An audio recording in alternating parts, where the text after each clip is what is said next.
بسم اللہ الرحمن الرحیم، السلام علیکم ورحمۃ اللہ وبرکاتہ۔ چار چیزوں سے بچنے کے لیے اللہ کی پناہ مانگا کریں۔ رسول اکرم صلی اللہ علیہ وآلہ وسلم نے فرمایا، جب تم میں سے کوئی تشہد پڑھ لے تو چار چیزوں سے اللہ کی پناہ طلب کرے، یعنی جب آپ نماز پڑھ رہے ہوں، اتحیات پڑھنے کے بعد، درود شریف پڑھنے کے بعد آپ یہ دعا پڑھیں، اور اس کے بعد ربی جعلنی پڑھیں، یا ربی جعلنی پڑھنے کے بعد بھی آپ یہ دعا پڑھ سکتے ہیں۔ دعا ہے بسم اللہ الرحمن الرحیم، اللہم انی اعوذ بک من عذاب جہنم ومن عذاب القبر ومن فتنة المحیا والممات ومن شر فتنة المسیح الدجال۔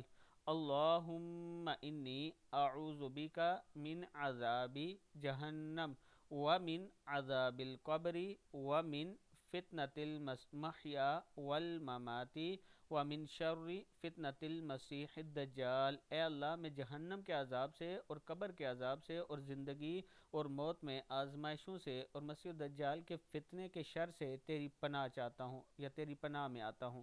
صدق اللہ العظیم۔